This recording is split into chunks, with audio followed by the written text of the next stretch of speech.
बहुत सारे लोगों ने ये पूछा है कि बीएमआई क्या होता है। बीएमआई यानी बॉडी मैस इंडेक्स। इससे पता क्या चलता है? इससे पता चलता है कि आया आपका वज़न आपके लिहाज से कम है या नॉर्मल है, या आप ओवरवेट हैं, या आपको मोटापे की या ओबेसिटी की बीमारी है।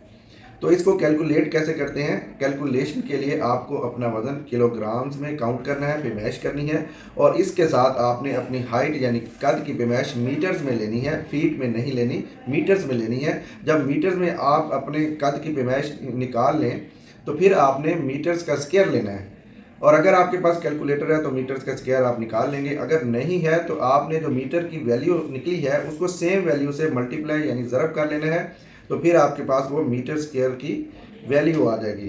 तो फिर आपने अपने वज़न को इस मीटर वाली जो वैल्यू है उस पर डिवाइड करना है, तकसीम करना है, तो फिर आपकी बीएमआई की वैल्यू आ जाएगी। जब ये वैल्यू आ जाएगी तो फिर आपने उस वैल्यू को देखना है। अगर आपकी वैल्यू 18.5 से कम है तो आप अंडरवेट है, आपका वज़न कम है, आपको खाना पीना पड़ेगा, अपना वज़न बढ़ाना पड़ेगा। और यहाँ फिर लोग कहते हैं यार कुछ खाया पिया कर, बेगम कुछ कानूनी दी।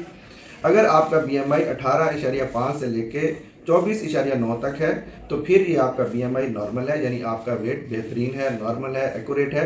अगर आपका बीएमआई 25 से लेके 29.9 तक है तो आप ओवर वेट कहलाएंगे, आपका वज़न ज़्यादा है, आपको यहाँ पे वज़न कम करना होगा, अपना लाइफस्टाइल बेहतर करना होगा। अगर आपका बीएमआई 30 से ऊपर है, 30 या 30 से ऊपर है, तो फिर ये मोटापा कहलाएगा, ओबेसिटी कहलाएगी।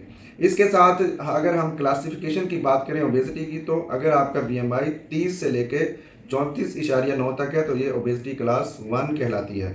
अगर आपका बीएमआई 35 से लेके 39.9 तक है तो ये ओबेसिटी की क्लास 2 कहलाती है। अगर आपका बीएमआई 40 या इससे ऊपर है तो इसको ओबेसिटी क्लास 3 कहते हैं, और इसी को हम मॉर्बिड ओबेसिटी भी कहते हैं।